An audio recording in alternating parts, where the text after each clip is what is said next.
All right, guys, this is going to be a fun one. It's the Face of the Franchise project, where we asked our panel of TSN hockey experts to pick one all-time face of the franchise for all 32 NHL teams. So not necessarily the best player or the longest tenured player. It's all about who first comes to mind when you hear the name of the franchise. All right, this is going to be very, very interesting to see how all the voting came out. We're going to go through all 32 NHL teams, beginning with the original 6. And I think it's fitting that we start with the Montreal Canadiens, the most storied team in hockey history. And the face of the franchise is Maurice "Rocket" Richard. Maurice "Rocket" Richard. Now, 5 different Montreal Canadiens received votes for their face of the franchise. And with 54% of the vote, again, the Rocket is the winner. Craig, take us through this. What makes Rocket Richard stand above all of the other great players in Habs history? You know, and great players is exactly what happened in Montreal, all the players that had it. And you think about if the Canadiens are a religion and the Forum was the cathedral, then all these great players were the gods, right? And Maurice "Rocket" Richard, he had the passion, he had that fire, you know, to Beliveau's elegance. You know, they contrasted one another. But I think that Rocket captured the imagination and the hearts of Quebecers, of French Canadians. He played his last game in 1960. I was born in 1963, growing up in Montreal. It was about the Rocket. It was everything. I mean, the hockey sweater. I love that you brought that in. The first prop, you better have something, John. He was reading that on the plane right in today. Don't kid yourself. But I had the Rocket as well, and I think you touched on it. It's not about being a great player. If that was the case, there'd be too many Canadians to choose from. It's who resonated with the people of Montreal and the province of Quebec on an emotional level, on a passionate, guttural level. And Maurice Richard is that guy. My parents, my mom's from Quebec, my sister's from Quebec, from Montreal. They talk about him and how much he meant and how he stirred emotion and fire and passion, which is what the Montreal Canadiens are all about. Literally riots about this guy. Literally riots in the streets of Montreal for Rocket Richard. I love that you brought in the hockey sweater, one of the great pieces of literature in Canadian history. I was read it as a kid. I've read it to my kids reluctantly. They didn't love it necessarily. Not that they like hockey, but they're still coming around a little bit. But exactly that. Outside of Roque having to wear the Leaf jersey, everyone else was wearing number 9, right? 50 goals in 50 games. That resonates. The first one to ever do it. Had to be a French Canadian. Had to be a French Canadian. And I think it should be Maurice "Rocket" Richard. Like you said, a lot of other great players. Sure. Jean Beliveau could be in here. Obviously, Guy Lafleur, maybe Patrick Waugh. But I think when you think of the face and the fire, right? No helmet. Right? Obviously, no cage, no visor. Just how fierce Rocket Richard was, that represents the Montreal Canadiens. He stoked those fires. He stoked those passions at a deep, visceral level. Like, I mean, it came out. When people in Quebec and the French Canadians saw Rocket Richard, they saw themselves as somebody that was going to fight and do everything they could to emerge victorious. And he stood up. He represented the French Canadians in a phenomenal way. And you got a trophy named after the best goal-scoring exploits every year after you. I think that's really important to point out. All right, let's welcome in our good friend Gino Ratto, another one of our voters. Gino, you were a part of the Jean Beliveau voting contingent. All right, Beliveau, Guy Lafleur tied for the second most votes, but again, you voted for Beliveau. Take us through your process and why you believe Belivau's the face of the franchise in Montreal. Look, I can't argue that Rocket Richard was the greatest goal scorer in franchise history. That's just a fact. Probably one of the greatest goal scorers of all time. But Jean Beliveau won more cups, more hearts. He won the Conn Smythe. He won the Art Ross, something Rocket never did. What LeGros Bill did for the Canadiens and the game in general after he retired was even more legendary. Gentlemen, pure class. Just as comfortable at dinner with the Queen as he was signing a kid's autograph on the street, treating both with the same respect.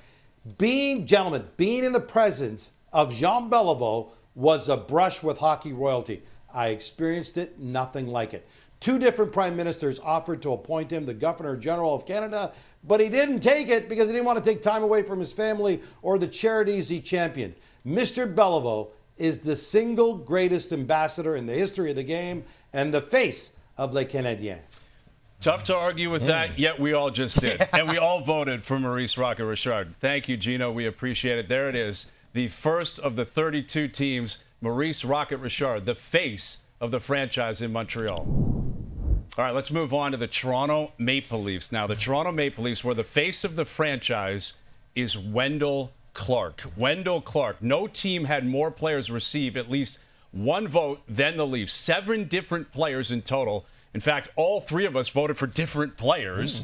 And in the end, Wendell Clark, again, is voted the face of the franchise. Now, let's check out the voter breakdown. As you see here on your screen, nobody won with a lower percentage than the 24% of votes picked up by Clark. Dave Keon came in second, followed by Leafs greats Matt Sundin, Austin Matthews, Doug Gilmour, and Daryl Sittler. Johnny, you were a teammate of Wendell Clark. Roommate of Wendell Clark. Yet you didn't vote for Wendell Clark. So you tell me, why is Wendell the face of the franchise, and maybe why would you go a different direction? I mean, why he is because he sort of embodied that. Oddly enough, Toronto, for the big city that it wants to be, really identifies with hardworking, blue-collar, physical, hard-on-your-sleeve kind of players. Nobody was more than that than Wendell. We've all met Wendell many times. He's not that big, and yet he played bigger and tougher and stuck up for his teammates more than anyone that you can remember for the Toronto Maple Leafs. He could score goals, he could fight, and yes, he was part of 2 teams that got all the way to the conference final there 2 years in a row. So I get why he is that choice. A lot of people associate him with the Leafs, and the Leafs haven't won in, almost 60 years now, so there's no Stanley Cup memories to draw from for most people. I picked Austin Matthews. And that's not recency bias. I think anyone would say the greatest offensive player to ever play for the Toronto Maple Leafs is Austin Matthews. When he is retiring, whether he leaves in 3 years or in 12 years, he will be the leading point getter, leading goal scorer, every possible record He's got for the the captaincy franchise. now, too. He's the captaincy. His team has been one of the best teams in the league for 10 years. Yes, they haven't had playoff success, but guess what? No teams in the last 60 years have even been to the finals. So I can't fault him too much for that. He's the greatest player, and it's been a great run under his stewardship, so I picked Austin Matthews. And I picked Dave Keon. And I mean, we start talking about Wendell. Keep in mind, Wendell came in during a period of time when it was dark days for the Toronto Maple Leafs. So, he went out there like he was playing every game like it was Game 7 of the Stanley Cup Final, and people embrace that. And that's what Wendell is all about. Dave Keon, obviously the Stanley Cups. And I think about, how important he was to the Leafs because he was estranged from the Leafs. And the importance of him coming back into the Leafs fold led me to vote for Dave Keon because his significance was really, really large. And I voted for Wendell, and this is the one team of the 32. I admit to bias because I'm from Toronto, right? I saw Wendell Clark play at the Gardens as a kid, and he is the one Maple Leaf I can think of that has a 100% approval rating. 100%. Doug Gilmour, not everyone loves maybe the way he left. I love Doug Gilmour. Sure. Austin Matthews hasn't won, and there's been some, chatter about whether or not he will win. There's obviously other great Leafs in the past, but I think the way Wendell played and also the way he's given back to the community, he's still here. We've talked about that with other players and other faces of the franchise. He's got the handlebar mustache, tough as nails, 100% approval rating. Again, when you haven't won for 60 years, it's tough. It's tough to pick a player. Yeah. And Wendell Clark, I think, represents something that Leaf fans still love. If Dougie would have played 5 more years, it may have been him. It may have been him, the way he was rallied behind in the city. And to be clear, if Matthews wins, even gets to a cup final, I think it's him. And the other guy could be, not my roommate, my old teammate, Matt Sundin. Exactly. He was a captain forever. Team was very good under his watch. They got to the conference final twice with him. He was stoic and quiet and prideful and excellent. And Wendell would tell you who's a better player. He'd say Matts was a better player than he was. So could have been him as well. But I think Clarkie, with the way that Toronto cheers for their sports idols, he really resonated with the people of Toronto. Absolutely. All right, let's bring in our Maple Leaf reporter, Mark Masters. Now, Mark, you're around this team every single day. Are you surprised that our voting has Wendell Clark as the face of the franchise? I'm not surprised. Wendell Clark was my favorite player growing up in Toronto. I always wore number 17. I always smile when I see him around the rink these days. There's a lot of great options, and because the team hasn't, of course, had the playoff success in recent years, I can understand why there'd be a fractured voting. I voted for Austin Matthews. The talent is indisputable, just broke the franchise goals record, well on his way to topping the all-time points list. And I think because he struggled to lead the team to a playoff breakthrough, that contributes to why he's my vote for the face of the franchise. He's the face of that struggle right now. So that's why I voted for Austin Matthews. All right, thank you, Mark. There it is. Mark voting for Austin Matthews, but ultimately Wendell Clark, the face of the franchise for the Toronto Maple Leafs. All right, moving on to the Boston Bruins now as we continue with the original 6. And we head to Boston, as I said, and the face of that franchise, Bobby Orr. Had to be Bobby. Gotta be. Bobby Orr is the face of the franchise for the Bruins. Craig, Orr received 83% of the vote. Should that number have actually been even higher? Unanimous. I'm shocked it's not unanimous. Me too. I mean, Bobby Orr not only transformed the Boston Bruins into contenders and champions, he changed the position in terms of how it was going to be played.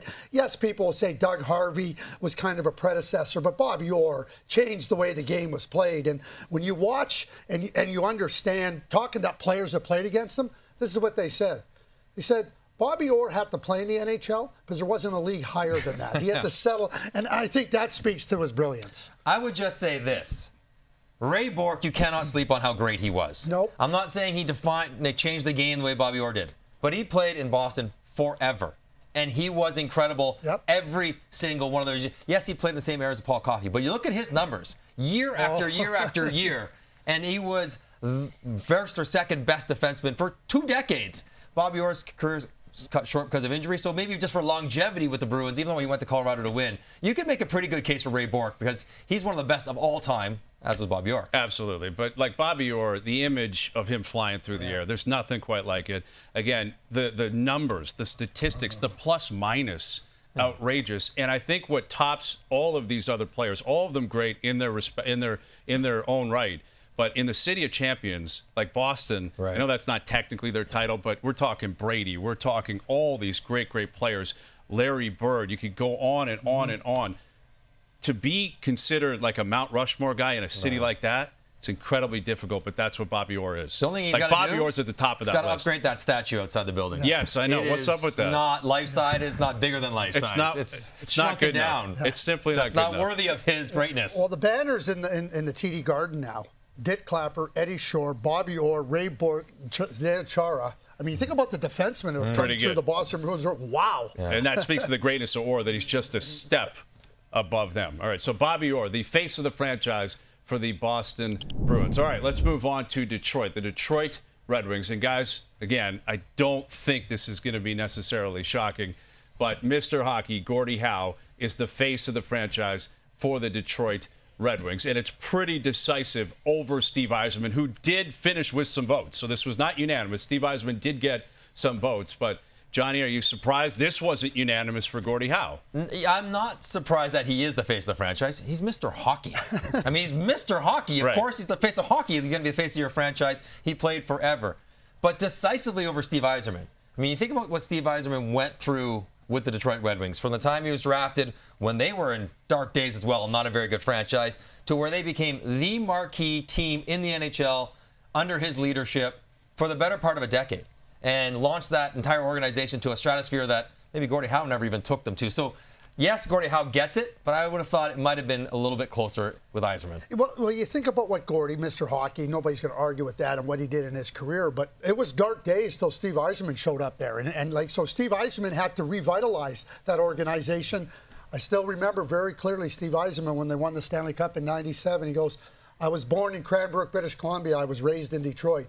I think that tells you, and they embraced Steve Yzerman. Absolutely. Well, high pick, captain, very young captain too, right, in Detroit, and a guy pretty consistent throughout this process, still there, still a big part of it. And obviously, Gordie Howe represented Detroit throughout his life, but he went on to Hartford, he went on to some other leagues.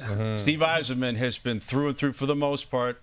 Tampa notwithstanding. But the whole time in Tampa, he was angling to get back to Detroit. Exactly. How do I get back there? And he's trying to build that team up. So Steve Yzerman, I understand why maybe he got some votes, but it's Gordie Howe. Yeah. It's got to be Gordie Howe. No. Gordie Howe, the face of the franchise for the Detroit Red Wings. All right, let's hit the New York Rangers here. And this one's pretty interesting, guys. Mark Messier voted the face of the franchise. Mark Messier is the face of the franchise for the New York Rangers, despite being just 15th on the list of most career games played for the Rangers. All three of us voted for Messier, so I guess discount your own there's argument. not going to be a ton of pushback here. But when you look at the results, what does it say about the amount of emphasis we placed on winning that Stanley Cup in '94? The fact that I can remember 1940, the fact that I can remember the chance 1940, whatever, Right. 54 years, and that's why, a lot like the Maple Leafs, they didn't have someone stand out because they didn't have success until the 90s, until Mark Messier got there. And yes, his greatest years were certainly played for the Edmonton Oilers. But his time in New York, he was still an elite level player. And what we love in hockey more than anything is winning. And what he did there in a different market, away from the Oilers and all his players that he played with there, although a lot of them were actually on the Rangers at that point, was just sort of cemented the idea that guy's the ultimate nails winner. And I think when you haven't won in 54 years, you get to be the face of the franchise. Well, that chant, 1940, it resonates. You can still hear it if you just stop and close your eyes. I mean, and that was a weight on the New York Rangers. And Mark Messier said, enough of this. And then let's not forget about the guarantee. Absolutely. Huge mic drop from Mark Messier. And we're talking about New York That was a guarantee City. back when guarantees were guaranteed. Yes, exactly. Right? And think about New York City, Madison Square Garden, the New York Rangers. I mean, Messier went in. He embraced it. Absolutely. He went in there and said, oh, no, we're talking about the Stanley Cup. We're not hoping. We're not, oh, yeah, it would be nice. He said, we're going in there to win. Certain markets just they pop, and New York pops unlike any other market. And there's something about Broadway. If he went to the Islanders, it would feel different. If he went to the Devils, it would feel different. It's the Rangers. It was 54 years. It was an original six team. You throw in the guarantee. There were other great players on that team. Like Brian Leetch was phenomenal in that Cup run, as you guys remember. Richter. Mike Richter was so good, but the face of it was Mark Messier. Yeah. And yes, he was in Edmonton for a long time, and he jumped around the league, was in Vancouver and other places. The New York Rangers, it wouldn't feel the same today without that Cup run, and more importantly, without Messier leading the charge. Yeah, his reaction when he was getting the Cup finally, and when he might have been 12 years old. Absolutely. And he was just giddy beside himself that he did it not only in that moment for his teammates, but for that city. He seemed to really pick up that he was doing it for New York. And he was the man in New York. In Edmonton, it was Gretzky first. Right? And it was Gretzky number one. In New York, with all those other stars there, with all the other big deal, he was as big as anything. Knicks were a good team in '94. There was a lot going on, and Mark Messier was leading the charge. You think about Messier, too. He won in 1990 without Wayne Gretzky. That's right. You talk about a load on his shoulders, and I mean, he's an Edmonton guy, so he delivered there. Big and then time. he goes to New York and embraces it and delivers there again. I mean, Mark Messier he's not just the face of the New York Rangers, he's a massive hockey face. Absolutely. Face of the New York Rangers for this, Mark Messier.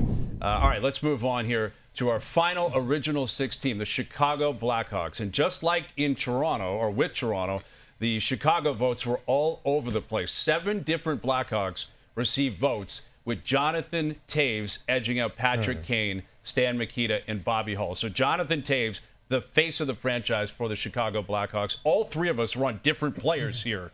Craig, you had Toews. I had Kane. Johnny, you had Jeremy Roenick. That's right. Jay, are we playing a video game here? Are we talking about the face of the franchise? Yes, thank you very much. Okay. We'll get to it. Okay, so tell us, why do you think it was such a free-for-all, Craig? Like, why were there's so many options here in Chicago, and why did we land on Toews in the end? Well, there was great players. We're talking about Hall of Famers. I mean, Kane and Toews are going to the Hall of Fame. And I voted for Jonathan Toews because Chicago Blackhawks were in dark days. Jonathan Toews came, we called it, Captain Serious and everything. But he was another player that came in there, and he was serious about winning. And he took it on his shoulders to say, I'm going to be the leader of this team. And 3 Stanley Cups, and in times where the Chicago Blackhawks were a non-entity in the league. You go into the building, 5,000 people in the building. Jonathan Toews turned the fortunes of that franchise in a significant way. There was others. I'm not going to suggest that, but that's why I gave Jonathan Toews my vote. It's all correct, obviously. Yeah. But he shared that responsibility with a lot of great players. Yes, he was the captain, and yes, he was, I guess, the figurehead. But Patrick Kane was the sort of showman to his seriousness. And he had Keith, and he had Seabrook, and he had Crawford, and he had Oduya and Chalmers. Patrick Sharp, Hossa. They had everyone to help him along. My guy was rolling solo. Jeremy Roenick, and it's not about being the greatest player or the one with the most success. It's the guy I think of when I think of Chicago. And some of it's related to that stupid video game that I played for hours and hours. And he was unbelievable in that. In high school and into university. And the way he brought entertainment to hockey and to Chicago was unique. And so for that reason, I think, he was the guy until they started winning later. He was the original Showtime He before was Showtime before Showtime. He was Showtime before Showtime. And I think you're right. But I went with Showtime Patrick Kane. First overall pick. You're right that Toews got there a little bit before, and there were dark times, but that first overall pick, that's when you knew it was going to pop. He was the one that scored the Stanley Cup winner. No one knew it was in but him. But he knew it was in against Philly, and he was going nuts. And just the personality, the reaction, right? We've seen it recently, Kane going back through Chicago. We saw Toews go back through, too, and it was, obviously, the roof was popping off. But there's something about a first overall pick, winning the Stanley Cup on your stick, Showtime, Chicago. Patrick Kane. Patrick Kane. Can't argue there. And Stan Mikita. Yes. Now, he's before, maybe I was even born, but legendary stories about him and how great a player he and was. How tough he was, in a time where it was hard to be Stan Mikita in the NHL and not have to be ridiculously tough as well. Pat Quinn once told me a story. He waited 13 years to get him back. Stan like Mikita got him. He said, I'll get you back. He waited 13 years to get him back. But the fact that Mikita got Pat Quinn says a lot about Stan Mikita. All right, let's welcome in our TSN hockey contributor, Steve Dryden. All right, there he is. Steve, do you agree with this? Jonathan Toews being the Blackhawks' face of the franchise. Absolutely not. I mean, I think you can debate it, but you really can't quarrel with it. But my face of the franchise is really the correct one. It isn't Jeremy Roenick. It's Glenn Hall. I mean, he was a standing player. He was the face of hockey, the face of goaltending in the original six era alongside Plant and Terry Sawchuk. He originated or pioneered the butterfly style. He was the goaltender of record in '61. He served the Hawks with honor and distinction. A 6-time first or second All-Star with them. He really was something special. And it was the Iron Man streak, of course. 502 straight games. Started with Detroit, ended with Chicago. 350-plus straight games with Chicago. But really, it was mentioned earlier about Gordie Howe. There are really only two people who have the ultimate honor distinction in hockey, I think. And that is their nicknames. That's Gordie Howe, Mr. Hockey, and Glenn Hall, Mr. Goalie. And I think that says it all. And I do believe that you can add another title now as Glenn Hall, the face of the Chicago Blackhawks. A part of my ignorance, I didn't know his nickname was Mr. Goalie. So I'm just saying, Steve, you may say his nickname's that, but if I don't know it and I'm 50 and I work in hockey, I'm not so sure he was. And again, it's not about being the best player, the face of the franchise, and the stats you rolled out, maybe the best player, but I don't know if he's the one you think of when you think of the Blackhawks now. Well, he was the face of. He had to be the face. He was the face for 552 straight games. Absolutely, he was among the maskless marbles. He was one of the last of them to wear a mask. I mean, he really was something special in distinction. And by the way, Jeremy Roenick was a wonderful hockey player when he played. But I do think that Glenn Hall is served the most honor and distinction, and at the highest level. All right, Steve. Thanks. Good seeing you. There he is, Steve Dryden, making a push for Glenn Hall. Unfortunately for him, it's Jonathan Toews, who is the face of the franchise for the Chicago Blackhawks. All right, that does it for the original six. Let's roll along here to the first of the expansion teams, and this brings us to the first unanimous face of the franchise. Based on the voting, the first unanimous vote, and that is Mike Modano of the Dallas Stars. Dallas Stars, Mike Modano, the face of the franchise. Craig, you played a role in bringing him to, I guess, was it Minnesota? Trust me when I tell you I didn't have any role in that, okay? Okay. But Mike Modano, that was other people that were tasked with that decision, and obviously it turned out to be fantastic. But did you know from day one this guy is going to be the face of the franchise? 30 years later, we'd be talking about it? Okay, well, I will say this. When we won the Stanley Cup in 1999, Mike had only become the first overall pick to win a Stanley Cup with the team that drafted him. Now, I mean, it was not Minnesota, it was Dallas. Dennis Potvin had won, and when Mike realized that, it was like, what? Like, really? So the burden on him to be that star, to be a franchise saver, he was all of that and more. And then when we went down to Dallas, Troy Aikman, the Dallas Cowboys were the show down there. We got incredibly lucky with Mike, not knowing we were going to Dallas when he got drafted, that he became the face. And I mean, the people in Dallas and Texas took right to him. I had him as my guy. Yep. And even before I got to the NHL and even playing against him, there was something stylish about Mo. There's something about the way his jersey flapped. He had extra parachutes back there to make it look like he was going fast. He had the long hair, good look. He was the guy who had the face to be the face. Yep. Yes, he was an excellent player. But then to see, when you guys won, to see the emotions roll out of him, where you didn't really see that in his maybe personality prior to that, how much it mattered that he led that team to become what it's been now, which is one of the best franchises last 25 years, 30 years after he took on the challenge of bringing it down to Dallas.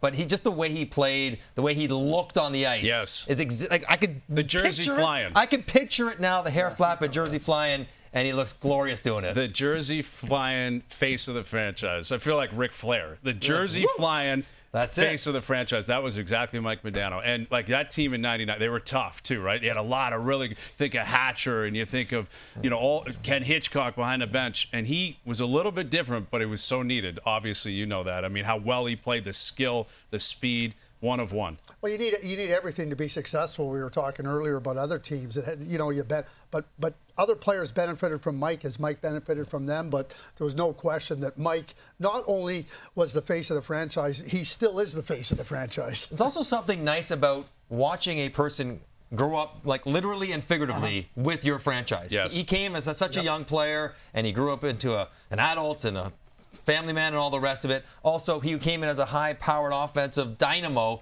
and grew into a great two-way player. Like, his whole evolution happened in front of their fans while achieving the ultimate success. And so many great teams, too, right? Detroit was hovering, and Colorado was hovering, and there's Dallas, and there's Mike Modano leading the charge. Mike Modano, the face of the franchise for the Dallas Stars. All right, let's head to Los Angeles now, where Wayne Gretzky never won a Stanley Cup in L.A., but he has been voted as the face of the Kings franchise. Johnny, is this more about the impact of the Gretzky trade and what he did off the ice as opposed to what he did on the ice in L.A.? Well, it's not like act like he wasn't great when he played in L.A. Yeah. He was still an incredible player, one of the best players in the whole league. But yes, there would be no L.A. franchise very likely today if Wayne Gretzky never went down there when he did. So there is part of that. Also, he took them to the final, even though they weren't able to get it done against the Montreal Canadiens. He's Wayne Gretzky. Almost wherever he played for any length of time, he belongs to the face of the franchise. And anyone who's going to say Kopitar, a current player, I'm not even sure if Anze Kopitar is the face of this era. It might be Doughty. Right. It might be Jonathan Quick. So I think it has to be Gretzky or someone older than him. The Los Angeles Kings, nobody even knew who the Los Angeles Kings were. Are they the Sacramento Kings or the Golden? Like, who are they, right? And Wayne Gretzky showed up there, and they became something significant. The Super Bowl was going to be in Minnesota, and we were playing a game, and we had the LA Kings come in with Gretzky. You want to see Rock Show? Mm-hmm. Like, it was a Super Bowl, and they wanted to do it because of all the reporters. They had a separate area for Wayne Gretzky, and the 600 reporters talking to Wayne Gretzky.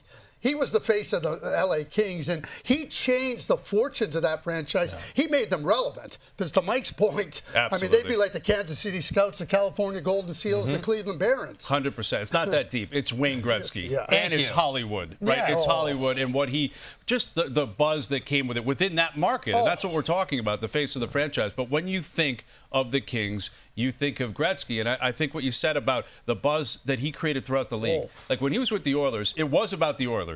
Yes, you wanted to see Gretzky, but you want to see Coffey a little bit, Messier a little bit. Who's this Curry guy? When Gretzky got to the Kings, it was all about Wayne Gretzky, right? He was larger than that franchise. I don't know if he was larger than the Oilers because they were so great. He was larger than the L.A. Kings, and that's what he represented in L.A. Yeah, he was it. He was the guy, and he took on that responsibility when he went there, not only for the Kings, but maybe for the entire Southern NHL. And that's an important point to make. He knew what the depth of what he was walking into. And he knew the responsibility that entailed and the work that it was going to be, and he took it on willingly, with a smile and with grace, and it's Gratz. Yes. Gratz is the face of the franchise. Think what was happening. Florida was in the league. Anaheim came in the league. Dallas was now in the league, right? That Southern footprint was all developing, and it was off the face of Wayne Gretzky. Off the face, the same helmet, right? Different tones, but it was the same guy from Edmonton to L.A. And the vote breakdown in L.A. was actually interesting. Gretzky picked up only 46% of the vote. Anze Kopitar came in at 25%. Marcel Dion and Luc Robitaille were tied for third. So let's bring in our boy Frankie Corrado now. Frankie, you voted for Kopitar as the face of the Kings franchise. Why did he earn your vote? I did. And a little bit of that, you guys have to understand, is era. I grew up watching Anze Kopitar win Stanley Cups. I played against Anze Kopitar. And what he did for that franchise in a time where they had bottomed out and they were bad for quite some time, Kopitar got there, Doughty got there, and Kopitar really was at the forefront of it, eventually became the captain. When it's all said and done, he will have played 1,500 games with that franchise after being a first-round pick, 1,300 points, a couple Stanley Cups, multiple individual awards. So yes, Gretzky, like what he did in the bigger picture as far as putting hockey on the map as a member of the Los Angeles Kings, no one will ever dispute that. But Anze Kopitar, from the time he got there to the time he will leave, will have done so much for that franchise in a larger sample size. it's 6 of one, half a dozen of another when you talk about this franchise and both these players. Wayne Gretzky, of course, the better overall player, but Anze Kopitar, you cannot discount what he did as a member of the Los Angeles Kings for a long, long time. And winning matters, right? Sure. And Kopitar did win, right? He did win as a leader. And I was kind of intrigued by the breakdown where it's Luc Robitaille, Marcel Dion. Now, Kopitar was the guy you were watching growing up. Drew Doughty wasn't the guy you were watching. You played defense. Frankie, you were staying up till 10 o'clock at night watching the LA Kings when you were in high school? This can't be right. I think you're telling stories now. There's no way you were watching the LA Kings when you were a little kid. No way. I was watching LA Kings playoff runs, and I'll tell you this. I was watching Drew Doughty videos on YouTube. He had the Spinorama going early in his career, but we're talking about face of the franchise right now. Anze Kopitar looks like a guy from LA or lives in LA. He's big, he's relaxed, he's chilled out, he's got the flow. Everything about him kind of looks like LA to go with all the success he had on the ice and winning championships and individual trophies. I mean, it's you could pick either one. My choice was Kopitar. Looks a lot that was like the the era guy I grew up in. who's the face of the franchise. Yes. Relax Yes. with the flow Yes. in LA. Come on. And Gretzky had the best flow That's what going I'm saying. in LA. That's it was what I'm good in saying. Edmonton. It was better under the sun, right? He loved the sun. Gretzky, the face of the franchise for the LA Kings. Frankie, hang tight. We're going to get back to you in just a moment as we move on to the Pittsburgh Penguins. The Pittsburgh Penguins were the face of their franchise. Mario Lemieux. Lemieux. And we're talking some all-time greats here in Pittsburgh, right? This is a tough, tough vote. But I don't think it's a surprise Mario Lemieux is the face of the franchise for the Pittsburgh Penguins. Do you see it as a surprise? He got 75% of the vote. I think we know where the rest of the vote went. Well, that's why when you say all time, there's two. Yeah. Right. It's Mario and Sid. We're talking about two of the best 5 players that have ever played in the NHL. So Mario, again, dark times. Sidney had dark times when he came in. But Mario was somebody that just turned that franchise along. Sidney was trying to kind of rejuvenate it, and he did. He did a great job of it. But Mario was the guy, and then Mario saved the franchise again as an owner. Think about it, like what he did in ownership to get that team moving to 3 more Stanley Cups. They both saved the franchise as a player. Yep. Mario did it as an owner. But what Sid was able to do was build on the foundation that Mario had to start from scratch and right from the very bottom. And I think when you think about Mario and think about Pittsburgh, you think about, obviously, the cups, the points, the totals, the battles with injury and health, and his returns from those, the glorious returns from some of those moments, and how he was able to do all that, and the sort of style that he could play with. We often compliment Sidney Crosby saying he's the greatest grinder of all time.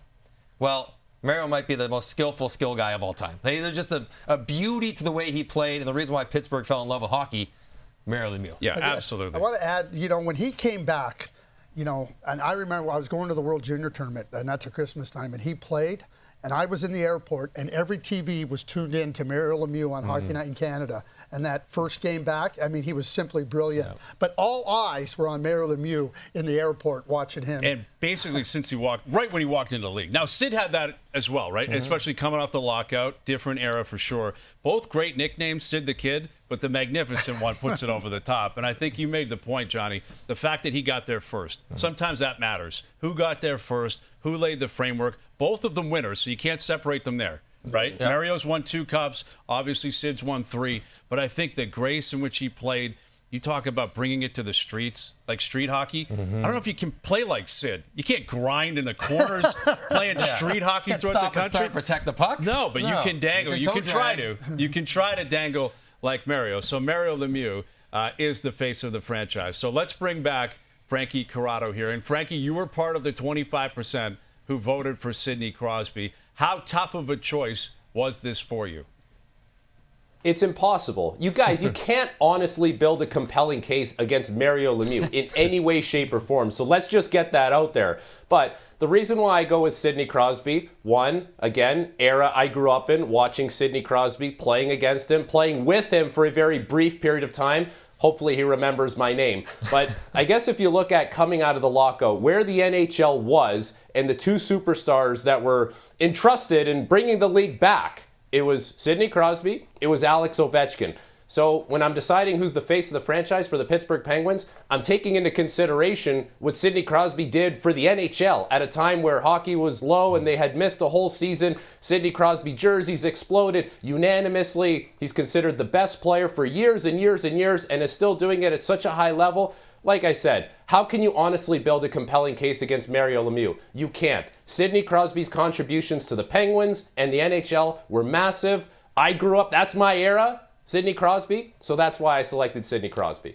Tough to argue against that. Yeah. But I mean, face of the franchise, Mario, face of the NHL. The importance throughout the league. Sid would be face of the NHL for what he's done. You kind of make a distinction there, franchise versus league. Well, and Frankie used the word era earlier, and you think about the era that Sidney came into. Those were not really good times coming out of a lockout. League-wide. And certainly Sidney grabbed a hold of it. Big time. And what he's done internationally, but that's for Canada. That's for Canada. That's not for Pittsburgh. He might be Captain Canada. All right, Frankie, great seeing you. Thank you. But Mario Lemieux is the face of the franchise for the Pittsburgh Penguins. All right, let's move across the state to Philadelphia. The Philadelphia Flyers, where Bobby Clarke, a very decisive winner, earning 83% of the vote. Bobby Clarke is the face of the franchise in Philly. Craig, is there a case to be made that Bobby Clarke's actual face, no teeth, the grin, winning the Stanley Cups, that is the most iconic image in the entire face of the franchise project that we're doing right now? If you change the logo, it would have Bobby Clarke's face, his toothless face. It's the best look. Yeah. And that's what it is. I mean, the fact that he's not a unanimous choice just shocks me. It just does. Because Bobby Clarke was everything that we still think about the Flyers as not being today. Because he established that this was a team, they didn't get to where they were as champions and the Broad Street Bullies and everything that went with it without him establishing this is how it was going to be. And he established, and in a city in Philadelphia that embraces that kind of person and that type of play, I mean, there's nobody else. Simply isn't. Not just a great player, but it's the personality. Oh, yeah. It's the toughness. Yes. It's the grit. It's the dirtiness. It's breaking Harlem off's ankle. Like this is what the Flyers were. And they still sort of aspire to be a modern version of that toughness, from the city to the organization to the current players. It all flows from Bobby Clarke and that beautiful toothless grin. The best look going.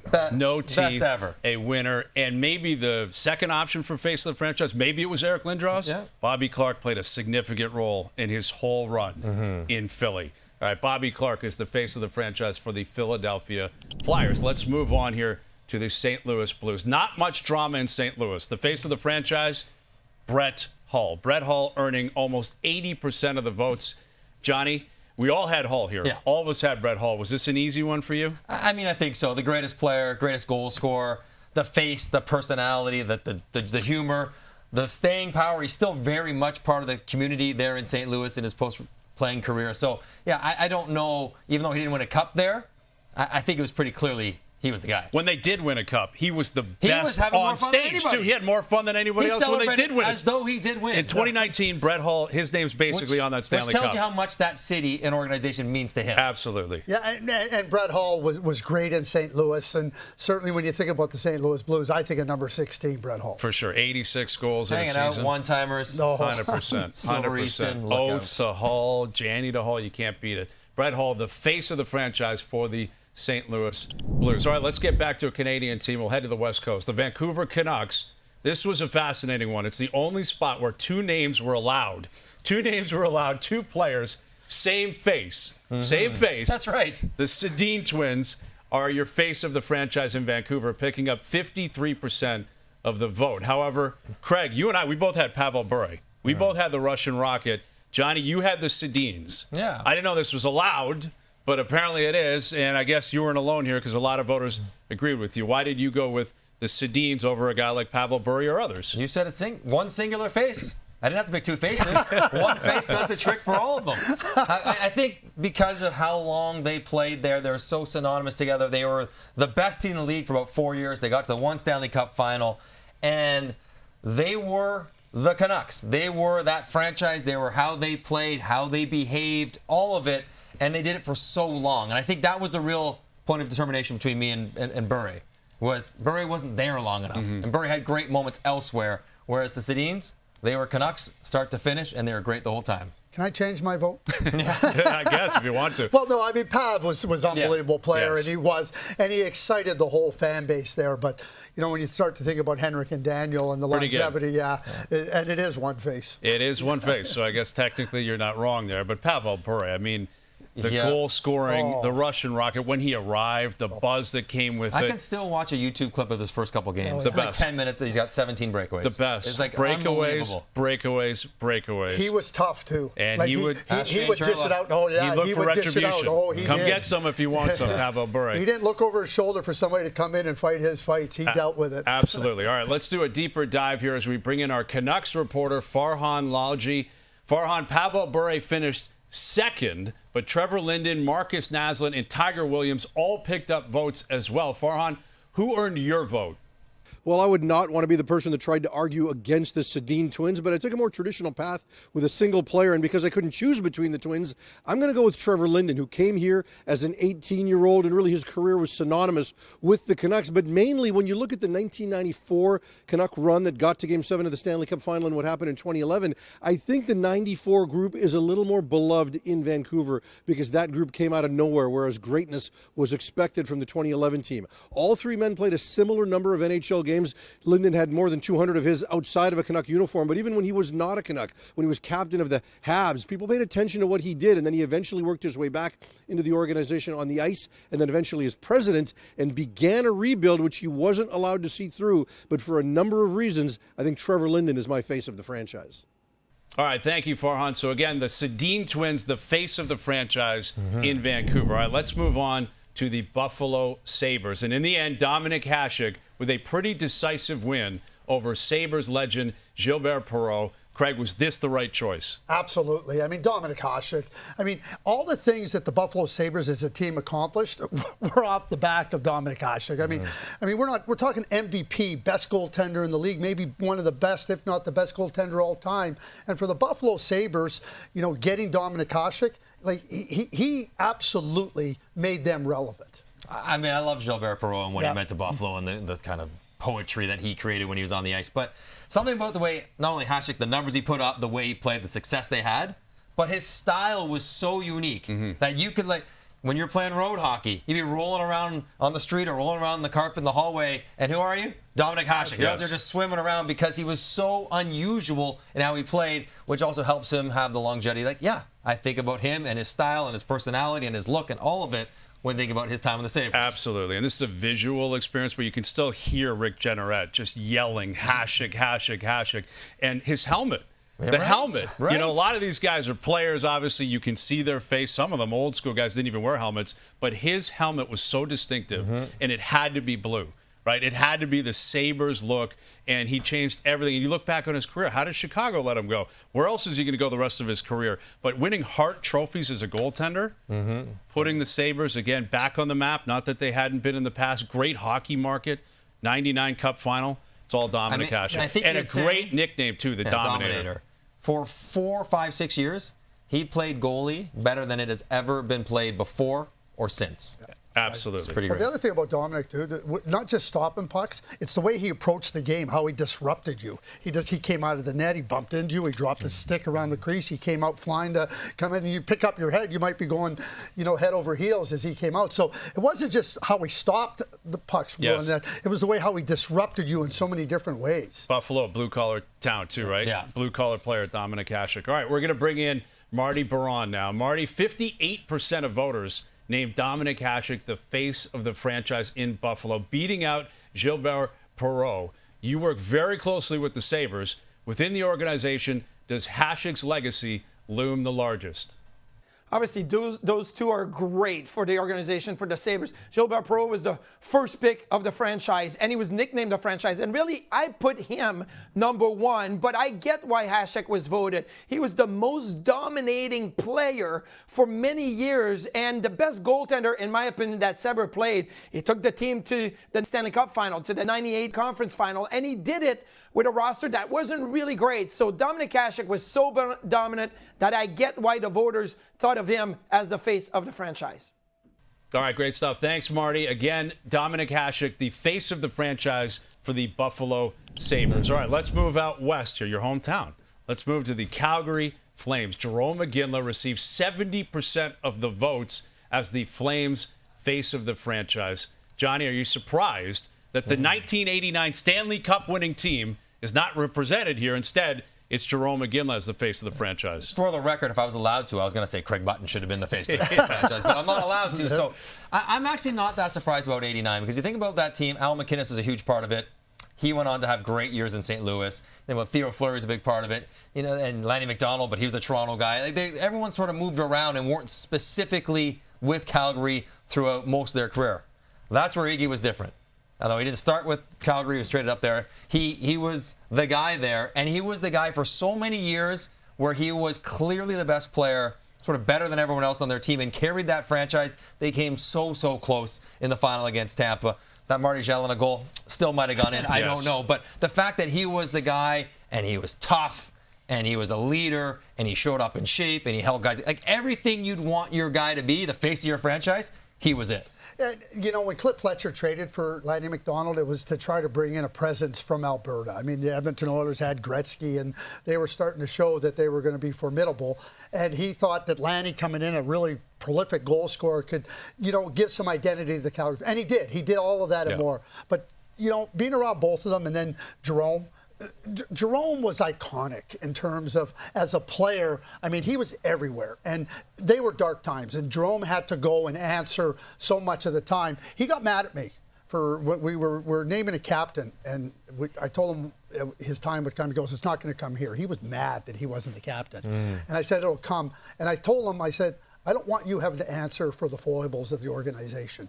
I don't want you to have to answer for the team not being good enough. The team will emerge and will become better, and then you'll become that much more influential. And he did all of that and more. Yeah, he got there. And listen, Lanny McDonald, like 89, winning the cup, the beard, the hair, the players rubbing his head. Like, that is a very compelling case to make. But Jarome Iginla, yes, winning is something you need to reference. But getting them there in 04, he was such a huge part of that. Fighting Vinny Lecavalier in the final, one of the great tilts ever. And he's Mr. Calgary. Like, when you close your eyes and you think of the Flames, certainly recently, it is Jarome Iginla. All right, let's welcome in Steve Dryden back into the fold here. Steve, who do you think is the right call for the Flames face of the franchise? Well, I'm genuinely surprised that Iginla only received 70% of the vote, because he is certainly not just my face of the franchise, but he's the heart, the shoulders, and the fists of the franchise. I mean, you go through his career, he did everything for them, objectively, subjectively. He won all the honors, including the Pearson, the player's choice as the best player.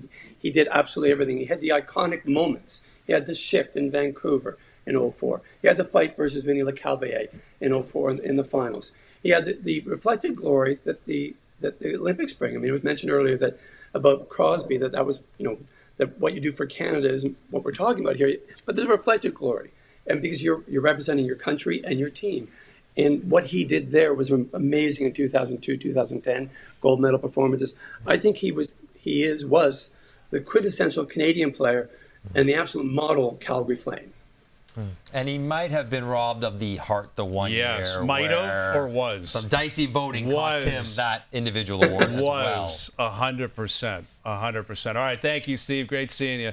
As always, there is the face of the franchise for the Calgary Flames, Jarome Iginla. All right, let's move into the New York area. The New York Islanders, they were an interesting one here. Only 3 players received votes, and all of them were from the early 80s dynasty. Now, Mike Bossy is the face of the franchise. Mike Bossy received 58% of the votes, but there was a strong contingent who voted both for Dennis Potvin and Brian Trottier. So, Craig, you voted, I believe, Trottier on this. Trottier over Bossy. You got to run this through for us. Wow, I mean, we're talking Potvin, Bossy, and Trottier. Pretty good players. I mean, those were the 3 guys. Hard to separate them, really. I mean, great players, won major trophies. I mean, we're arguing here about 3 players that all could share the face of the franchise designation. And Brian was a player that, again, we talk about blue collar, hard-nosed and everything. Bossy was a great goal scorer. But I voted for Brian just because, he was that guy that just was going to, no matter how hard it was, and they all did it. I don't want to say that one did it more, but he just kind of represented that when it got hard, look to me. I mean, Denny Potvin was probably the best player of the 3 of them, relative to the historically in the league. But the greatest goal scorer, maybe of all time. You start looking at goals per game. A guy who gave his back to the point where he couldn't walk to that team and to their success was Mike Bossy. And that red Titan stick that he used to use, that I used to try to buy at Canadian Tire and bring out to the road hockey, like he was the guy for his goal-scoring exploits amongst all those great players. When I think 22 and him celebrating goals. That's what I think. I think the same thing. Like so many celebrations. So many. They won 4 straight cups. They went to a 5th straight Stanley Cup final, which is wild. When you think of the celebrations, you think Bossy first because he scored the most. He scored the most. All great players. Remarkable team. There are guys, maybe the coach could have been brought into play here, right? There's management types. Absolutely. Billy Smith. But Mike Bossy is the face of the franchise for the New York Islanders. All right, let's move on to the New Jersey Devils now. And it will not come as a shock that Martin Brodeur is the face of the franchise, and he has been voted in. But Scott Stevens, he finished well back in the voting.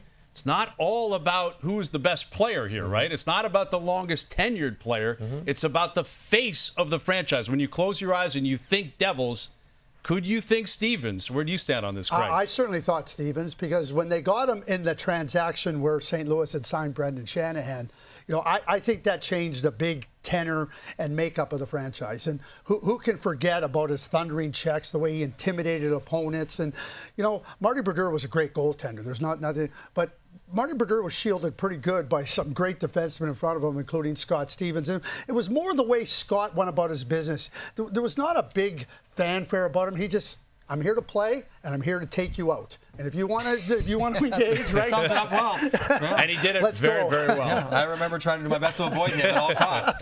Of course, you think about Niedermayer, you think about Scott Stevens, but the New Jersey Devils are best known for what? The trap, the defense. When you think about the Devils and their success, now they weren't that later on, but that's what they started out as. And you can't be a trapping defensive team without a goaltender. And Marty Brodeur played virtually every game. He played as much as a positional player did. He played 70-plus every single year. Yes. You know all the records he has as far as wins and shutouts and all that stuff. The Stanley Cups speak for themselves. He's been around the Devils and the Devils organization for a long time. I think I played against all these guys, and when I thought about the Devils, I think about Marty Brodeur. One other fact, they changed the ice because of Marty Brodeur. They put on the hexagon or whatever it's called, trapezoid behind the net because Marty Brodeur was so great at moving pucks. Another little element of his time in Jersey. He's the guy every single game back there making it hard to beat. Yeah, I mean, great team. Won multiple cups, obviously, but they don't win it with average goaltending. Like Marty Brodeur factored in. Maybe they don't win, as many as they do or as much as they do without Scott Stevens or without Scott Niedermayer, but Marty Brodeur at the front. I will say this, Scott Stevens, I think it was to Dino Cicerelli, do your chin strap up because you're next. That is old Terrifying. school. The series against Carolina when he took out Ron Francis and Kapanen. And Kapanen, maybe Shane Willis as well, and all three of them were crawling back to the bench. It's just, he's frightening now. Yes. I've been around him. He's still slightly intimidating. Terrifying. Yes. If this was still the most terrifying face of the franchise, that's right. It would be Scott Stevens, but it's not. The face of the franchise for the New Jersey Devils is Martin Brodeur. All right, let's shift to the Washington Capitals, and we've arrived at another one of our 4 unanimous selections. We all know who it is. Sure. Alex Ovechkin. Alex Ovechkin is the face of the franchise down in Washington. Johnny, is this the easiest face of the franchise choice of all 32 teams? There is no other option. This was the easiest, no-brainer, put it down for what he's meant to that franchise. He's one of the greatest players of all time, greatest goal scorer of all time. He won a cup there. Another franchise that was really in trouble when he arrived and he turned them around. Yeah, it's simple. No discussion. If he doesn't come there, there's no more Washington Capitals. Simple as that. I mean, and his brilliance is still ongoing. Yeah, first overall pick, 900-plus goals. Yeah. If he wasn't unanimous, then someone wasn't watching. I'm trying to think of who the next best option could have been. It's a great question. Is it Mike Gartner? Is it possibly Peter Bondra? Ole the goalie? It's nobody. Maybe John Carlson. But you start naming names. Yeah. And like it just gets further and further away. Just don't name names. Yeah, exactly. Because there's nobody in his category. He's on an island all by himself. Yes, he is. Alex Ovechkin. All right, let's move on to the Edmonton Oilers, where Wayne Gretzky has been voted as the face of the franchise. I don't think that's a surprise, but he did miss out on being a unanimous vote by 1 vote. And obviously that vote went to Connor McDavid. So, Craig, on the surface, maybe it seems shocking that it's not unanimous that Gretzky is the face of the franchise for the Oilers. But when you consider the fact that he spent half his career with other teams, Does it start to come into focus a little bit more that Gretzky was not unanimous as the face of the franchise in Edmonton? Not one bit. Not one bit. He played 9 seasons in Edmonton. Let's put it into dog years. That's like 27 seasons for everybody else. I mean, 4 Stanley Cups. They came in the league in 1979 as an expansion team. Nobody was thinking the Oilers were going to be competitive, let alone win like they did. And they didn't just win. They won in a magnificent way. Gretzky just shattered the way the offensive game was played. I mean, he had a storybook wedding in Edmonton, and they cried when he left. If that's not the face of the franchise, I don't know what is. No, he clearly is obviously the face of the franchise. His time in Edmonton is about the same as Connor McDavid's current run in Edmonton. So if you're going voting today, they're about the same, and Gretz obviously has done things that were historic in Edmonton. So there is that. And one other part about it. On that Edmonton team, with all those all-time greats, he was clearly the face of that team and that franchise in that era. Not Mess, not Koff, not Yari, not Kevin Lowe, not Furzy, not any of them. It was Gretz. And if he's the cream of that crop, then he certainly belongs to be the top face of the franchise. I got to add one thing to this. It was sitting right over here on Overdrive with you. Mark Messier was in studio, and Mark was talking off air. We were talking, and he said he looked up to Wayne Gretzky. Mark Messier said he looked up to Wayne Gretzky. Right. Stop and think about that for a second. That says something. Exactly. I mean, when you're the greatest player of all time and the team that you're most closely represented, it's the Edmonton Oilers. It's Wayne Gretzky. All the points, the style he played with. And like you said, when he gets traded, it was shocking. There wasn't anyone that wasn't crying in Edmonton, let alone, throughout parts of Alberta. That wasn't a hockey story. That was a pop culture story. Exactly. It was a news story. And it completely changed the world of hockey. Yes. Completely changed the league. And it was almost like he had to sacrifice Edmonton in a way to go to L.A. So obviously McDavid's great. Mark Messier is great. Yeah. There's a lot of great players, but Wayne Gretzky stands out above them all. All right, this brings us to Winnipeg, the one franchise where we actually switched up the parameters here a little bit. The vote was to determine the face of Winnipeg hockey. So we're combining the old Jets with the new Jets, not including Arizona or Utah. I'm quite happy with that. We don't need it's a lot. It's getting Utah. Very muddied there. We don't need Arizona. We're just talking about Winnipeg here. So when it comes to the face of the franchise, really it was a 2-horse race between Dale Hawerchuk and Teemu Selanne, but it wasn't particularly close in the end. Dale Hawerchuk, with 80% of the vote, is the face of Winnipeg hockey. Craig, put into perspective for all of us how much Hawerchuk meant to the city of Winnipeg. Well, they were a team that was at the bottom of the league. He was the first overall pick coming out of the Cornwall Royals, back-to-back Memorial Cup champions. There was no question who the best player in the draft was. And then he goes right into Winnipeg and shows with the signing of his contract. You remember when he signed his contract right there in Portage in Maine? He signed a contract. John Ferguson signed him to his contract at the corner of Portage in Maine. Plus it didn't blow away. Yeah. Well, windy there. But he came in there, and with the expectations being as high as they were, and he delivered immediately. Right from the get-go, he delivered. And you think about the statue out in front of the Canada Life Center, and you think about everything that Dale did and represented for the Winnipeg Jets. I mean, those were really good teams in Winnipeg with Dale Hawerchuk. Yep. The problem that he had was there was great teams in Edmonton and a really good team in Calgary. They were one of the top 5-6 teams in the league with Dale Hawerchuk. Don't hold it against him that he happened to play against the Oilers. Yeah. Doesn't diminish his greatness because he wasn't Gretzky or Messier. He was still one of the very best players in the world. When he played internationally, you saw how great he was. And even to the current Jets, through Mark Scheifele, his presence and his spirit playing still in lives Barrie too, on right?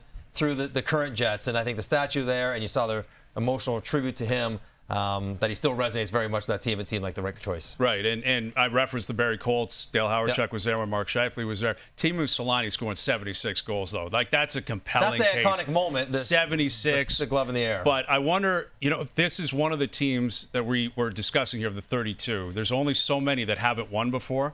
If you get a Stanley Cup, can Hellebuck pass him? Can Scheifele pass him? I think there's a pathway there, right? Like some other teams in the league. But Hawerchuk, as a kid, you always heard about him, the 87 Canada Cup. I know we're getting off the beaten path because that's not Winnipeg, but he was on the ice at the end, right? Gretzky to Lemieux, Dale Hawerchuk was out there. And when you think hockey, you think Dale Hawerchuk. Well, let me answer your question. Could Hellebuck or Scheifele, if they won the Stanley Cup? Dale Hawerchuk embraced Winnipeg, and Winnipeg embraced him. It's exactly what Connor Hellebuck and Mark Scheifele have done with Winnipeg. So I think what that scenario you put out there, absolutely, it could happen. All right, let's bring in our resident diehard Jets fan. There he is, Jesse Pollock. All right, Jesse, you never saw Dale Hawerchuk play for the Jets, but he still earned your vote as the face of the franchise. What makes him so special to Jets fans even to this day? First of all, I just want to say the fellows are looking great on the desk right now. But yeah, I mean, it's different for someone like me because I was so young when Dale Hawerchuk, I was not born yet when Dale Hawerchuk was doing his thing with the Jets.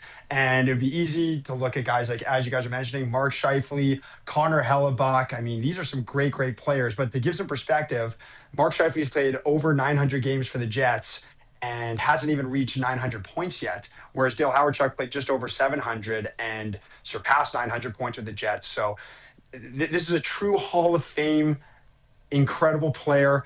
And I think really his impact on the city was so visible when after he passed away, you could just see how the city of Winnipeg came together and showed their love for Dale Hawerchuk. And that was really just like, for someone my age, especially, to see that and say, okay, Dale Hawerchuk, this is the greatest Jet of all time.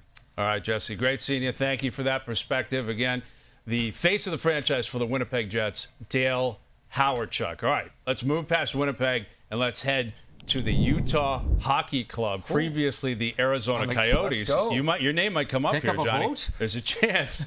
And we have our third unanimous selection. Unfortunately, Mike Johnson did not get one of them. Shane Doan picked up 100% of the votes. Shane Doan is the face of the franchise in Utah, previously in Arizona. Now, a beloved player. But is the fact that no one else got a vote surprising at all to you, Johnny? No, because there are so many players that came through that were great players, better than Shane. But he had the staying power, and he rode that franchise through all of its ups and downs and turmoils and bankruptcies and owners and rinks, all of it, to the point where he even tried to lead a movement to try to bring a new franchise and trying to bring a new franchise back there now. So, no, Shane is Mr. Coyote. He's Mr. Arizona. When you get down there to Phoenix, him, Larry Fitzgerald, they are the preeminent sports stars in that market. So, no, it had to be Shane. Even I voted for him. Shane never looked to get out of Arizona, and he had every reason. He had Vancouver multiple was reasons, all over right? him several times. But he had multiple reasons to say, yeah, maybe I'd be better off somewhere else. And he said, no, this is where I want to be. Yeah. No doubt, he's the face. Classy guy. And listen, you listen to Austin Matthews, who grew up there. Shane Doan, like he's the guy, right? Yeah. Shane Doan is the guy. He always has been, even though they're not in Arizona anymore. They're now in Utah. So Shane Doan, the face of the Utah Mammoth. All right, let's stay on the unanimous players path here with Joe Sakic as the unanimous face of the franchise in Colorado. Joe Sakic, the face of the franchise in Colorado. Now, this might feel a little bit different than Modano in Dallas or even Doan in Utah because there's some great, great players who have come through Colorado. But where do you stand on this, Joe Sakic, as a unanimous vote, the face of the franchise in Colorado? Burnaby Joe started in Quebec. The franchise moved to Colorado. He finished. He's the president there. There's no other player in Burnaby Joe's class. There was some great players that played there. We know Patrick Waugh came there. We're talking about this franchise's face. And yes, Patrick Waugh was there, and Peter Forsberg was there, and Rob Blake was there. Nobody, in my view, can come close to Joe Sakic for what he did for that franchise in its entirety. Well, given the demographic of our voters, Nate McKinnon, first overall pick, one of the best players in the world. He's won a cup there. He spent his whole career there. He's going to be there for 15 years. He won't do Joe Sakic numbers, but he's going to be climbing pretty fast. You could make a case that somebody who didn't see Joe Sakic or doesn't appreciate that transition, be like, oh, yeah, maybe Nate McKinnon. And I'll say this. If Peter Forsberg ever stayed healthy his entire career, we'd be having a very serious conversation between Forsberg and Sakic. Still probably be Sakic, big time, but Forsberg would have gotten votes as well. And Nathan has time to close that gap and to be. There's no question about it. Nathan's a great player. Just that Joe started off during dark times in Quebec, the longevity of it all, and the GM and all his front office work as well. And I think if this was the voice of the franchise, it might be different. Very quiet, very subdued. Not that he's not making noise behind the scenes, but it was a classy player. The wrist shot, that's something that I think everyone obviously, associates with Joe Sakic, and a winner. Again, we've talked about those teams in the West, Dallas and Detroit, all those crazy, crazy battles, and Joe Sakic was at the forefront of all of them. I want to add one thing. In 2001, when they won the Stanley Cup, Peter Forsberg didn't play the last two rounds of the playoffs. He got hurt with a spleen. Yes. So Joe Sakic, had to do it even more so in that year to lead them to the Stanley Cup. His brilliance was was profound. All right, let's bring back our good friend Marty Perron. Marty, you grew up a Quebec Nordique fan. Joe Sakic was one of 4 players who were unanimous faces of the franchise winners. Does that surprise you, given the other huge stars who have won titles with that franchise? It doesn't surprise me that Joe Sakic was unanimous. When I think of not only the player, but the human being, it being both with the Quebec Nordiques and the Colorado Avalanche, and the heart and representing the organization to the city, to the rest of the world. Joe Sakic was a gentleman, but he was also a fantastic hockey player, not only in the regular season, in the playoffs. For me, he is the guy. I thought of Peter Stastny, I thought of Nathan McKinnon and Peter Forsberg, but I realized there's nobody else but Joe Sakic. All right, thank you, Marty. And again, the face of the franchise for the Colorado Avalanche is Joe Sakic. All right, let's move to Carolina, the Carolina Hurricanes. And another interesting one here, Rod Brind'Amour picks up nearly 63% of the vote. Rod Brind'Amour was voted the face of the franchise for the Carolina Hurricanes. He's 7th on the franchise's all-time points list, more than 700 points behind Ron Francis.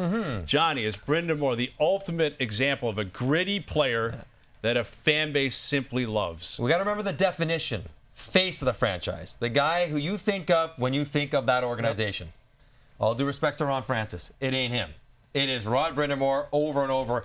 And even less about when he played and more about what he's done since he's retired, becoming the head coach. He might be the only head coach in the NHL who is clearly the biggest star and personality and driving force of their team. It is him. Yes. When you think about Carolina, you don't think about Sebastian Aho.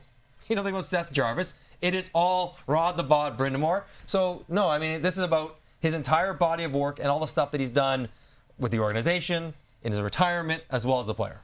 We talk about face of the franchise. Mike just said Rod the Bod and his body of work should be called the Rod the Bod. Yes, it could be. Of the Carolina Hurricanes. Yeah, and he was there when they won the Cup, too, right? Yeah, and he's an incredible player. He's almost a Hall of Fame. Really good player. As a player on his own. Really good player. But just the stuff since. And I think to put it in perspective, like hosting Overdrive, like if we have the chance to chat with the best player on a team, we would put that request in. Can we get Connor McDavid? Can we get Nathan McKinnon?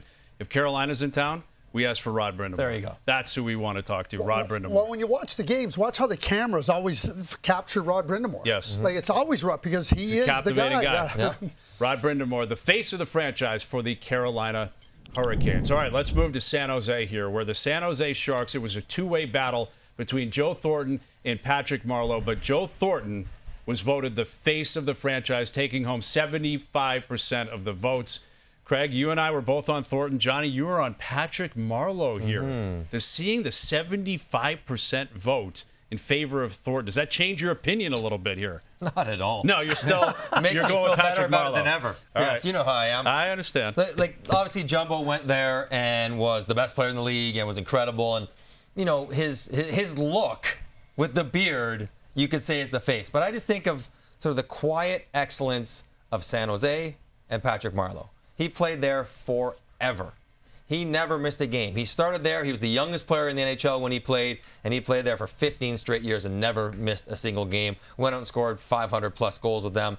Got them as their captain for a long time, right to the brink of winning a Stanley Cup. I just think he wasn't as flashy, but just the steadiness and the longevity of it, maybe Lee Marleau.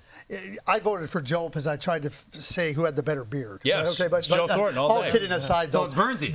It's not kidding to me. It's Joe Thornton because of the beard. But they contrasted each other. Yeah. You know, Joe could be himself because of Patrick, and Patrick could be himself because of Joe. You talk about a dynamic duo. They were exactly that. And, you know, I hung on the face, and I went with Joe because of the beard. But these two guys were just brilliant San Jose Absolutely. Sharks. And a Hart Trophy winner, Joe Thornton, you know, an expansion team, an opportunity for second chances. It represented that greatly for Thornton, right? The way it ended in Boston, he goes to San Jose and he popped and he was there for so long. But Joe Thornton is the face of the franchise for the San Jose Sharks. All right, let's head to the Ottawa Senators, where Daniel Alfredsson has been named the face of the franchise. And Alfie was one of 3 players who finished 1 vote shy of unanimous here. Only Jason Spezza took home another vote in Ottawa. Craig, as this current Sens team tries to take that next step, do you see any realistic candidates that are currently playing for this team that could challenge Daniel Alfredsson as the face of the franchise into the future? Not at all. I don't see one. And we You don't see Brady Tkachuk as a No, I don't. possibility? I disagree entirely. Daniel Alfredsson came into a team that was terrible. They were terrible. This guy is a Hall of Famer, 1,000 points, right? And like Brady Tkachuk, we all know what he is in Rambo. Daniel Alfredsson, and he's still an assistant coach there. So I don't see anybody. Not that's going to displace Daniel Alfredsson. Not like Brady Tkachuk walked into a cup contender, let's be honest. Yes. They had some rough goes early. And I think with the personality he has, I think he might have a chance if he stays there for a long time, if they have some success in the playoffs. Now, Alfredsson never won a Stanley Cup in Ottawa. If Brady Tkachuk is the captain who wins a Stanley Cup in Ottawa and plays one more contract beyond this one, then I think he will be near 1,000 points. And he has a really good chance because he is so magnetic in his personality and the way he plays and his embrace of Ottawa that he, I think, could absolutely displace I think there's Daniel a Alfredsson. pathway here for sure. And listen, the Stanley Cup obviously blows the doors wide open. You just beat up on the Maple Leafs, and in that market, it's going to change your perplexity, the way people look at you, your perception. I mean, Alfredsson ran into the Battle of Ontario. The Leafs kept getting him. Obviously, they love him in Ottawa. And when I close my eyes, I still think of Alfredsson. That was my vote. I'm not sitting here saying I voted for Brady Tkachuk, but I did start this conversation. So I am going to drive it towards the opportunity for Brady Tkachuk to catch him. I had Alfie as well. I think of that Yofa helmet. Yes. The rookie of the year. Like he was a great player. Very good great player. Captain of the team, leader. And you're right. They were an expansion team, and they were not good. Brutal rink they played in. They made the playoffs with Daniel Alfredsson. Ottawa Went to the Stanley Cup final in 07. That's 3-4 years in a row. They were the best regular season team. They got to the final once, but they were cream of the crop. And he was the driving force of that, for sure. All right, there you go. Daniel Alfredsson is the face of the franchise for the Ottawa Senators. All right, on to the Tampa Bay Lightning here, where Steven Stamkos gets 70% of the vote among our voters here at TSN as the face of the franchise. Steven Stamkos down in Tampa. Johnny, is the margin of victory a surprise, given how many great players this team has had over the years? I'm trying to think of how to chop this up appropriately. So I had Stamkos. I think Stamkos is the right pick. First overall, they won the Cups with him as a captain. You know, the legendary no-leg goal against Dallas in the final. He was so good there for so long. Kucherov might be a better player than Steven Stamkos, but he was not, and he doesn't want to be the face of anything other than his own game. Could it be Vinny, the Cavalier, Marty St. Louis, Brad Richards, Vasilevsky, Hedman? These are all other great guys. When I put them and stack them up against Stamkos, they all fall a little short, both individually and then the team success that he was front and center with. Think about the marketing campaign. Seen Stamkos? Yes, when they got that first overall pick. Yeah, seen Stamkos, it was plastered all over Tampa Bay. And, you know, he made sure that everybody saw him. Yeah. John Cooper? John Cooper, I know we're not doing coaches here, but John Cooper, he's not far off like a face of a franchise. No, you're right. The way but he his operates. success is tied largely to the players I just mentioned. Absolutely. And when you're right, the campaign, and he met expectations. He exceeded expectations. Right? And Steven Stamkos is the face of the franchise for the Tampa Bay Lightning. All right, let's head southeast in Florida, and we'll head to the Florida Panthers here, where Roberto Luongo is the face of the franchise. But the Panthers, it was a close fight. Again, Roberto Luongo, who got 38% of the vote, edging out Alexander Barkov. A few other players also got votes, including Pavel Bure, which is a little bit surprising, but he had a great run down there in Florida. He is just one of 4 players to earn votes for multiple franchises throughout this process, that being Pavel Bure. Craig, where do you stand on this? Do you agree with the choice of Roberto Luongo being the face of the Florida Panthers? Roberto Luongo has a pretty big social media presence. You think I'm going to start disagreeing with this and have to take on the brunt of Roberto's slight? Yeah, you don't want that wrath. You don't. Listen, Roberto went down there. I mean, he was a young goaltender and in a trade that just was magnificent for the Florida Panthers. Roberto Luongo was magnificent. And that team wasn't great, but Roberto was. And you think about, I mean, we move away, but he was part of the Olympic team in 2010, winning a gold medal. But he was one of the NHL's best goaltenders, and I think that when you think about Roberto behind the mask, like he really embraced it, like he did. I voted for Sasha Barkov, but it was between him and Luongo for me. And I think the face has a lot to do with the personality. Barkov is sort of stoic and quiet, and he's not really out there. Roberto Luongo, because of his humor and his personality and the quality of his game when he was with Florida, I get it. I also think 2 more years and it could be Matthew Tkachuk. Absolutely. Yes, I mean, he's talking Absolutely. We talk ad nauseum about how he's turned that whole franchise around with his presence. He hasn't been there long, but to be the face of the franchise. You don't have to be there long if every time someone thinks of Florida, the first guy they think of is Matthew Tkachuk, and he's not far off of being at that point already. I think he's right on the precipice of doing that. Can I ask a question here? Do you think Brad Marchand could ever be? He's the NHL's He's got 5 years left after this. Yeah, he's got 5 years left after this, for sure. I think the fact that Luongo wanted to get back to Florida was big, too, right? Yep. Like, he left, goes to Vancouver, had immense success, really wanted to get back to a market where at that time, not a lot of guys wanted to go back to Florida. And a consistent theme throughout this process, guys who are still there. Yeah. And Luongo's still there, and he's still working for the team. He's still a part of that. So Roberto Luongo, again, the face of the Florida Panthers. Let's bring in Marty Baron now to chat about Roberto Luongo. And Luongo is one of 4 goalies to be named a face of the franchise. What was it about Luongo, who never won a cup as a player, that ultimately garnered more votes than Sasha Barkov and Matthew Tkachuk, who were both key figures in back-to-back Stanley Cup titles?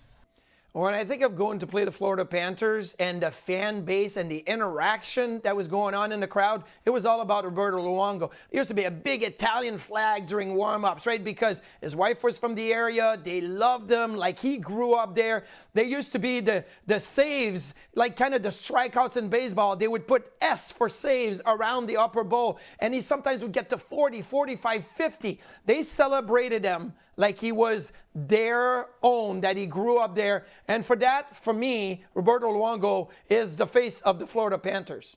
All right, thanks, Marty. And again, Roberto Luongo, the face of the franchise for the Florida Panthers. All right, let's move on to the Anaheim Ducks and our closest race of all. The Anaheim Ducks, it came down to one final tie-breaking vote to choose between Teemu Selanne and Paul Kariya. And ultimately, Teemu Selanne won out. Teemu Selanne is the face of the franchise for the Anaheim Ducks. Johnny, is Selanne the right pick? Let me see. My pick, Paul Kariya. So, no, the answer's not. Then. Wrong pick, Selanne. Obviously, they're so intertwined. It's hard to separate them on the ice, off the ice. And they were so polar opposites, the fun-loving, charismatic Teemu Selanne, the all-business, super serious, professional Paul Kariya. The reason why I chose Paul Kariya is the original draft pick. I think Selanne's most iconic moment was probably in Winnipeg, the 76 goal season. I think with Paul Kariya, he was drafted to the Mighty Ducks, and he was the guy that they're going to build that whole franchise and market around. And the way that he played and the way that he was impactful right away, I just think, when I think of their beginning, I don't think of Selanne first. I think of Paul Kariya. Think about the Mighty Ducks movie. So the Mighty Ducks are coming into the league in '93.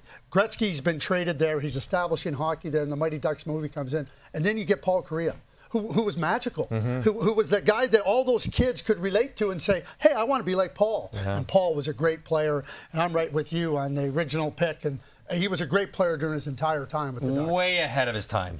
In his preparation, the way he saw the game, the way he wanted to do things on the game, he was 15, 20 years ahead. If he was playing today, oh my word. No question how great he would be. And I can understand, we all understand why this was so close. I think 07, the Cup, Selanne, he was there. Might be the tiebreaker, but I can understand. Like you said, these two players, very, very linked together. Also worth noting, Ryan Getzlaf picked up 25% of the vote. And let's bring in our good friend, the coach, a guy who knows him well. It's a perfect segue, Bruce Boudreau. And Bruce, you have a lot of ties to the Ducks organization. Who in your mind is the right choice as the face of the Ducks? You know what? It's a really tough question, and there's 3 guys I think that are right there. But I picked Teemu Selanne, and I'll tell you why. And I picked Teemu. You don't realize he was 15 years with the Ducks. And I know we think of him sometimes in Winnipeg, the 76 goals, but 15 years with the Ducks. Paul Kariya had 9 years with the Ducks. Those two are linked because from 2005 basically, or to 1995 to 2000, they played on the same line and were averaging like 100 points a year almost, and they were so dynamic. But he's not only played 15 years, but he stayed there. He owns a huge steakhouse. He's a big figure still in Anaheim. If you live anywhere near Anaheim and you think of the Anaheim Ducks, I think you think of Teemu Selanne before you think of anybody. All right, Bruce, appreciate the insight there. But ultimately, you were right. Teemu Selanne. Teemu Selanne, the face of the franchise for the Anaheim Ducks. All right, let's move on to Nashville, where it was a really tight race in Nashville, where Pekka Rinne just edged out Shea Weber as the face of the franchise. Another goaltender here, Pekka Rinne, the face of the franchise for the Nashville Predators. Craig, you and I both had Shea Weber. Johnny, turns out, I guess you were right here again. Noticing a theme here. You had Pekka Rinne. Why did you go with Rinne in Nashville? Played his whole career. I mean, he was there for so long, had great success, was the goalie of record when they got to the Stanley Cup final. Shea had such great years in Montreal, but I think at the tail end of his career, you associate his time there. So I just put it on, he was there for longer and for the entirety of his career. He was brilliant. He was a brilliant Nashville Predator. And, as good as Shea Weber was, Pekka Rinne, established himself as one of the league's very best goaltenders. Yeah, great goalie. And I know Shea Weber, because of the next team he went to, probably takes a little shine off. You go to Montreal, you're the captain of the Canadiens. That's probably something people are going to be drawn to. But he was so tough. Sure. The big shot at all-star basically every single year. I was on Shea Weber. You were on Shea Weber. Ultimately, Johnny, you were correct again. Pekka Rinne, the face of the franchise down in Nashville. All right, on to Columbus we go, where Rick Nash just missed out on a unanimous selection by just one vote. Craig, given the era he played in and the franchise he played for, is it easy to forget how great Rick Nash actually was? Yeah, I think it is. I mean, he played on a team that wasn't very good, and they didn't have any notoriety in the league, but Rick Nash was a big-time player. I mean, he was big, he was lanky, he was skilled, he could score goals, and he was a presence on the ice and in his play. So when you think about the Columbus Blue Jackets, I'd like to know who was the other player that got a vote, because I'm trying to go through my head. Who else could have got a vote? And Zach Werenski, I guess, would have been the guy. Okay, well, Zach, that's nice, and maybe in time, but, when he came in there as a first overall pick, he established that Columbus, okay, we better watch a little bit closer to what's going on there. Yeah, I think part of it is the field. He's going up against the field that doesn't have the kind of strength that some of the other organizations do. And he was doing it without a lot of support. Yes. And when he was up there amongst the league leaders in goals, he didn't have the kind of players around him that would warrant that success. So, yeah, it made sense to him. I don't know there's a lot of other First overall options. pick, too, right? Yeah, There's something about a first overall pick. And was, right away was given that responsibility, and he was okay with it. Yeah, he scored. Exactly. He took it on. Not the biggest personality in the world, but I think fitting for a market like Columbus. So Rick Nash, the face of the franchise for the Columbus Blue Jackets. All right, moving on to team number 30 here, the Minnesota Wild. This was one of our closer races, and in the end, Mikko Koivu just edging out Marian Gaborik. So Mikko Koivu is the face of the franchise for the Minnesota Wild, followed by current star Kirill Kaprizov. Craig, you went even further outside the box with I've been this waiting one. to hear this. Where did you go with your vote? Jacques Lemaire.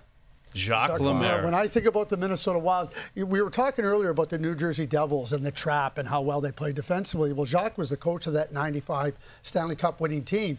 The Minnesota Wild come into the league as an expansion team in 2000, not a lot of talent around them, and he established that team was going to be formidable and competitive. They had a couple runs there with Jacques, but to me, and if it wasn't Jacques, you know who else I thought would be was Marc-Andre Fleury, because I think they became a lot more relevant when Marc-Andre showed up in Minnesota as well. So you're right, Jacques Lemaire was really the imprint on the early days of Minnesota. But the one guy who was able to play beyond the Jacques Lemaire system was Marian Gaborik. Yes. And he went in there and said, okay, I get the trap, and I get scoring 1.5 goals a game, but I want 50. And he was the fastest player in the world.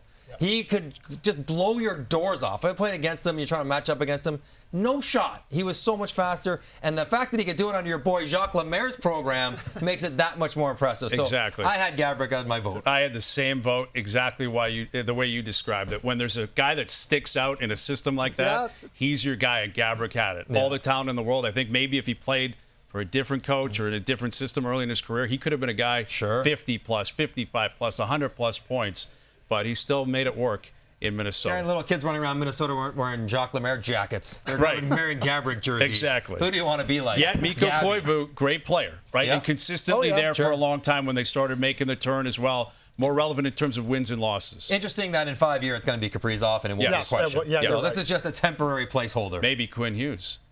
Maybe Kaprizov over Quinn Hughes. All right, Mikko Koivu is the face of the franchise for the Minnesota Wild. All right, let's move on to Vegas here. The face of the franchise for the Golden Knights was voted as Mark Stone. Mark Stone is the face of the franchise for the Vegas Golden Knights. Interesting one here, guys, because none of us voted for Stone. None of us up here voted for Stone. Johnny, are you surprised with how this vote turned out? Yeah. Why Stone? Like, he's a great player. He's a captain. I get it. But I'm thinking if you're going to pick one of the misfits early. Yeah. So Fleury, Marchessault, one of those guys. Yeah. Or you're picking their best player. The guy, like I picked, Jack Eichel, who said, you know what? I'm in Buffalo, and I can go anywhere I want. I need the surgery. I'm going to Vegas. I think when Eichel showed up, it confirmed what had already started in that Vegas was a unique, no longer expansion team. That they are a team to reckon with for the foreseeable future. And a lot of that is Jack Eichel choosing to go there and deciding, like, yeah, no, this is where great players want to go, and they've been followed by several other ones. And he's their best player by a mile. So I had Jack Eichel. I voted for Marc-Andre Fleury because, during that whole kind of separation from the Pittsburgh Penguins and the Vegas Golden Knights, he embraced Vegas. Yes. And he became a rock star in Vegas. And Vegas loves their rock stars. And I think Marc-Andre Fleury, just think about what happened when they were moving him. There was a lot of outrage there, but Jack Eichel, I think, has established himself as the face. Yeah, and listen, Mark Stone's the captain. He's going to be there likely for the rest of his career. We'll see, but I voted Marc-Andre Fleury for the same reason. There is something about certain cities, New York, L.A., Vegas, the Strip, and their inaugural season, this is purely anecdotal, but I was going from casino to casino to casino, and I saw Fleury jerseys everywhere. He was the face of the original launch that was so successful, more successful than anything we had seen in sports history. That really set the table for everything. Absolutely. Anyone behind everything they Eichel, are. Stone, whatever, all in the back. Even them pushing him out represents what Vegas does. When he put that jersey on, smiled and said, "I am happy to be here." Yes. Even though he just left Pittsburgh and wasn't happy to do so. That, I think, changed the trajectory of that entire team. You are correct. Absolutely. But it's a democracy here, right? Everyone gets to vote. Mark Stone is the face of the franchise for the Vegas Golden Knights. All right, boys, we've reached our final team here. The newest franchise in the NHL, the Seattle Kraken. And the face of the franchise has been voted to be Jordan Eberle. Jordan Eberle is the face of the franchise for the Seattle Kraken. Johnny, it's obviously a very young franchise. And where do we stand on this? You think it's the right call? I'm not so sure it's the right call because, I mean, they're trying to find their identity. They didn't do what Vegas ddid early. Certainly Jordan Eberle is a very good player, and he's going to be there. But, like, Matty Beniers started out as a hometown pick, had a great rookie season, won the Calder, and yes, he hasn't popped into maybe a star player yet, but I'm thinking if you're Seattle and you're a Seattle fan, who's going to be here long term? Who's going to be on our franchise going forward? And it might be Jordan Eberle for a few more years, but not that many more. And I think Matty Beniers or someone else to come later will have this mantle in short order. Yeah, and when you think about the Seattle Kraken, we just talked about Vegas, and Vegas, who came in as an expansion team, they had all that. The misfits, as you pointed out, then Stone and Eichel and the Pietrangelo who came in there, right? The Seattle Kraken are still trying to find their identity. Yeah. I was thinking that maybe Luke Wilson could have been the face of the franchise. He'd like to. Well, he won a Super Bowl with the Seahawks, and he's pretty beloved in Seattle. He put his hand up for it. Believe me, I know him pretty well. He put his hand up for it. But I think Eberle, it's another example, with all due respect to him, what were the other options in Seattle this early into their tenure? Maybe Montour. Maybe. Yeah, he's been there a year and a half, right? And maybe in 2 years could be Joey Daccord. Yep. Yes. You know, he might be the most important player. This will change in the years to come. And they just haven't had the kind of success that would warrant anyone maybe besides Jordan Eberle. Yet to be determined, likely TBD. in Seattle. Absolutely. But as of right now, the Seattle Kraken, the face of the franchise, Jordan Eberle. So there you have it. The face of the franchise for each of the 32 NHL teams as voted by our panel of TSN hockey experts. Make sure you get into the comments. Tell us what we got right. I know you're going to tell us what we got wrong.